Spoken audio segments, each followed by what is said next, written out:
dance for joy, your last So welcome to Slightly Shambolic SMMT Reviews, the series where we review a car in just 35 minutes at the SMMT South test day here near Basingstoke.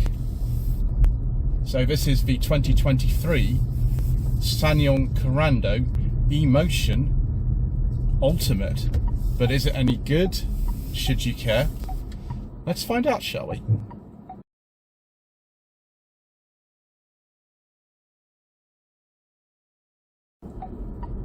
So the SsangYong Korando E-Motion that is based on the current generation combustion Korando was released in 2022, although I think there were some examples around in 2021.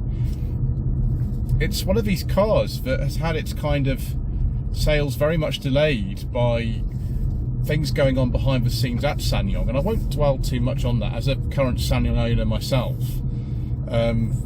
things are an awful lot better than they used to be, and SsangYong's dealership network continues to expand.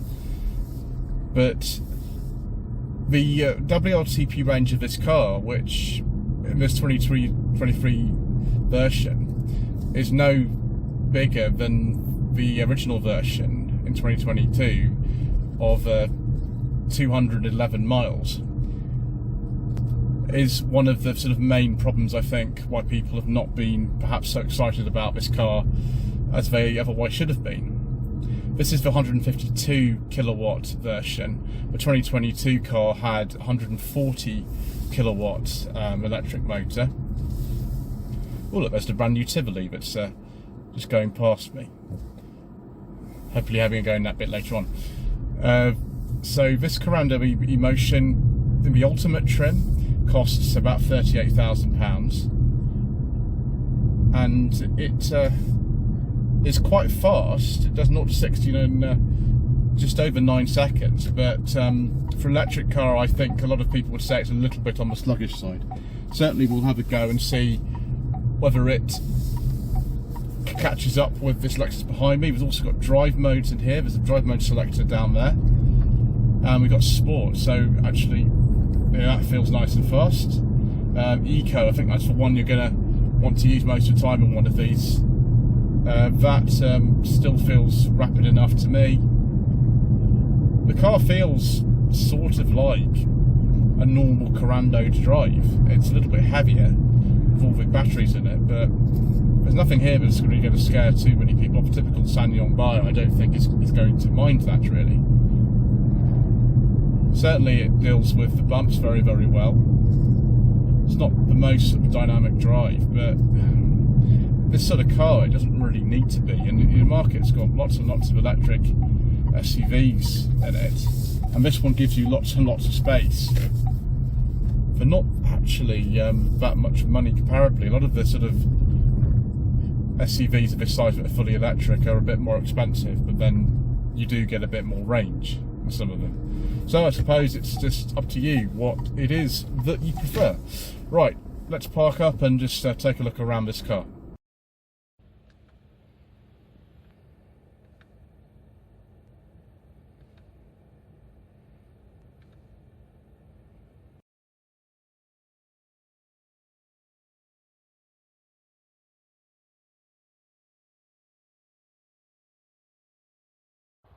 One of the things that I've noticed about this 2023 version of the Korando E-Motion as opposed to the earlier 2022 version is they have tidied the styling up a little bit. They've fitted new alloy wheels as well to it, rather than the sort of kind of electric car craze, which is for putting sort of plastic flaps over wheels to make them more aerodynamic. This one's just got normal alloy wheels, and it just look a bit better. You can see the little things on here. So headlamps are different, and so is the E-Motion badge.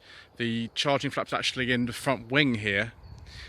Got lots and lots of sidewall on the tyre, 17 inches, which I think for the sort of typical buyer of one of these who's not interested in sort of out and out handling, but is interested in ride comfort and things like that, that's probably the best idea.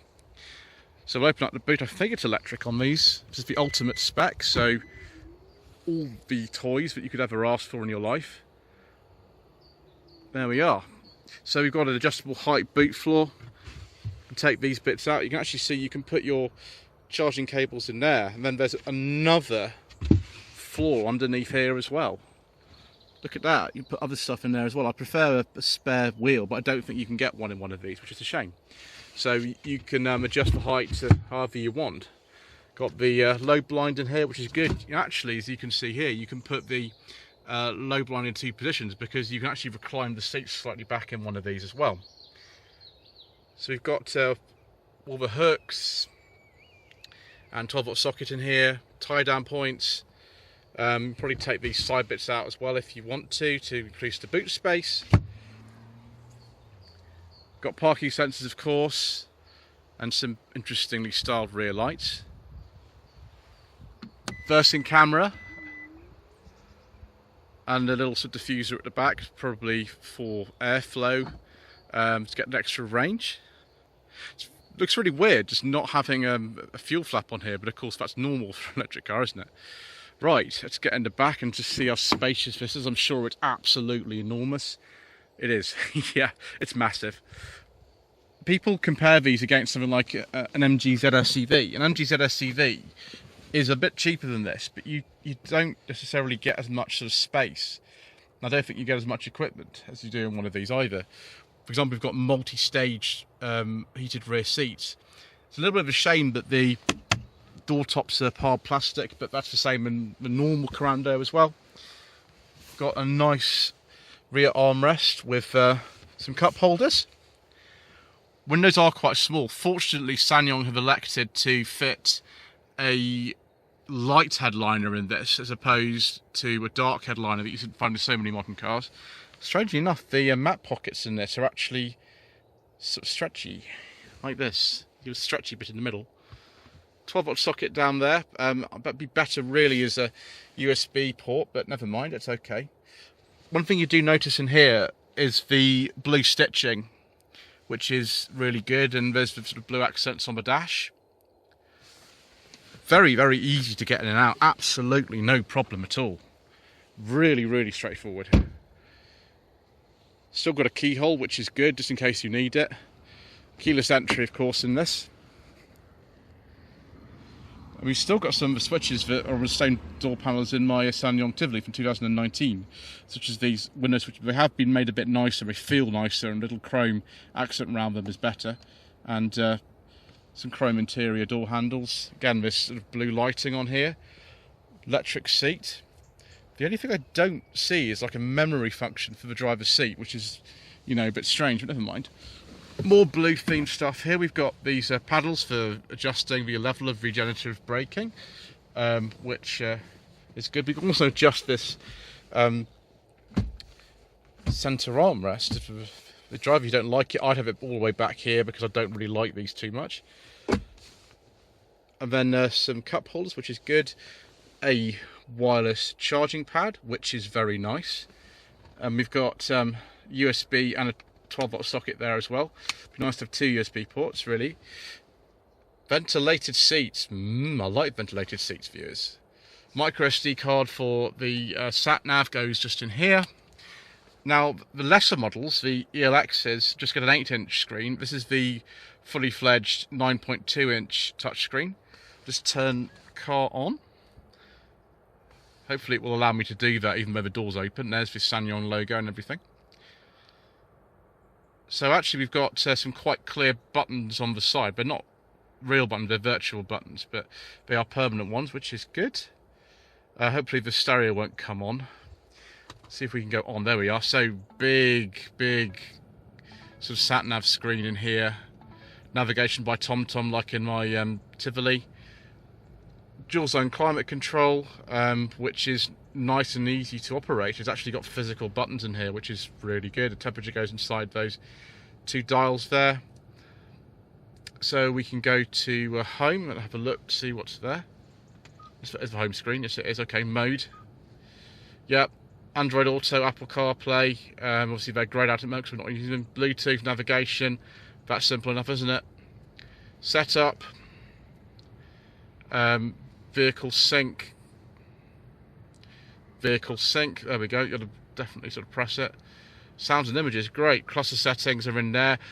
It's a bit different actually from my Tivoli, where the cluster settings are completely different because there are two different menus for the displays, one here and one there. So it's a bit more sort of integrated, which is very nice. And yeah, we got plug-in information here. There we go.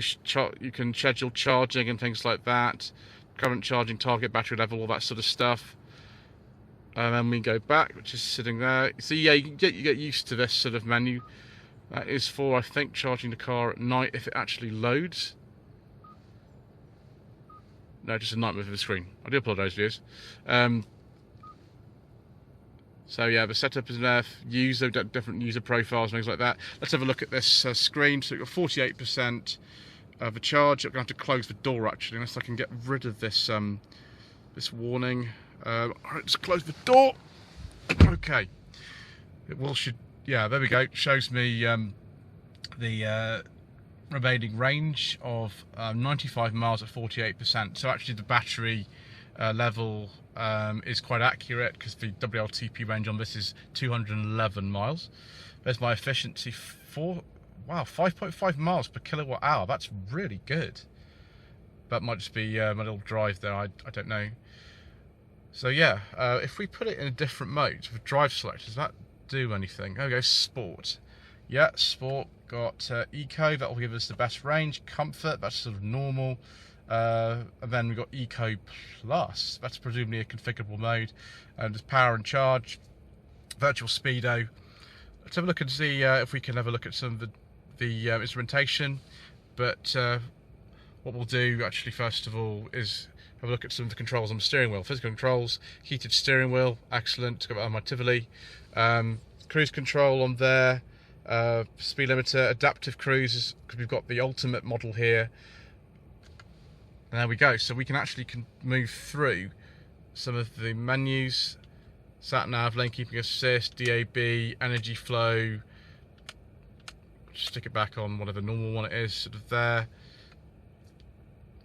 And there we go. Oh, excellent. Right. Yeah. Attention warning, lane keeping assist. So we just need to go through actually here and see the different modes. You can actually mess around with this. You can have all sorts of different things on here. Like this, you can sort of move those out of the way and just have the big sat nav in the middle of the screen like an Audi Virtual Cockpit, which is really, really good. I do wonder though if you can actually have Android Auto, Apple CarPlay in that display in front of the driver. These are the same indicator and wiper stalks that are in my Tivoli, so they're getting on a bit now actually. Feel fine now. There are the sort of paddles for shifting level of regenerative braking. Also, like on a Tivoli, which I really appreciate, hill descent control, although I think this electric version's only front wheel drive. The combustion model you could get with four-wheel drive or front wheel drive. There's the tailgate release, and that'll be for the lane keeping assist for turning it on and off, which is good, and that's for the instrument dimming. You can see the door bins are actually really big, just like they are on a Tivoli, which is really nice. Fit normal bottles of water in there. Let's have a look at the glove box and see if I can get my secret mission documents in here. Sort of. Yeah, that's good. Do we get a sunglasses holder? Yes, we do. SOS buttons and things are in kind of there in case you need them. And I think we've got LED lights in here. Yes, we have 2 of them, which is fantastic. And the same be in the rear, I imagine, as well. Okay, let's go and have a look at the motor underneath the bonnet. So we've got various coolant reservoirs. We've actually got 3 in here. It's nothing like the last Korando that I tested. Completely different drivetrain. This particular one is the 152 kilowatt motor. The previous cars to 2023 had a 140 kilowatt motor. This one is a bit faster. Still got a 12 watt battery, of course. One thing you do get with these cars is a 7-year warranty, which is amazing. It's one of the best warranties actually out there.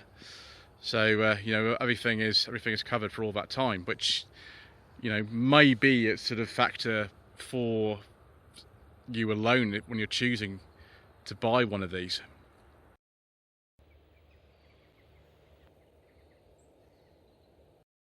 Lloyd Young Consulting stickers, t-shirts and mugs are available by clicking the link to the Google form in the video description below. Just before we set off, viewers, let's just go over some facts. So this Ultimate version costs about £38,000. The ELX, which is the bottom of the range, but doesn't get a charging cable or a low blind. I recommend actually asking your dealer to put those in for free, probably. Costs £32,000, and the mid-range Ventura costs £35,000. This particular car with the 152 kilowatt battery generates 201 horsepower. The battery inside here is 61.5 kilowatt hours. And just look at some charging times. 0 to 100% on a 7 kilowatt home charger takes 11 hours. 20 to 80% on a 50 kilowatt charger takes 54 minutes. And 20 to 80% on a 100 kilowatt charger takes 33 minutes, which is good. Right, let's solder up and go back. There we go. Nice little noises.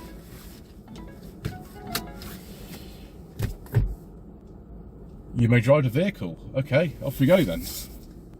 So, if we put it into the sport mode by using the drive selector, the steering has firmed up quite a lot and we get the maximum acceleration,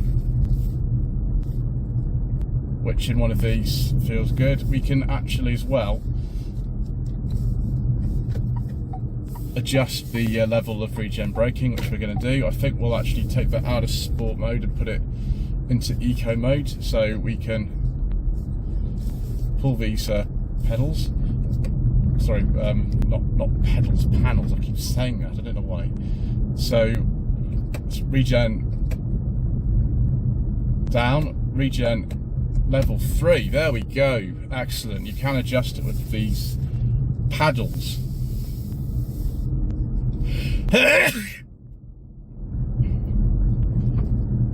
So yeah, this isn't one pedal driving by any means, viewers. It's not really like that, but it's good to know that actually it's there. And I like driving cars on high levels of regen. Right, off we go. We're just in the eco mode, which feels a little bit sluggish pulling out of that junction. So maybe if you are regularly using junctions like that, then you probably want to use the sport mode.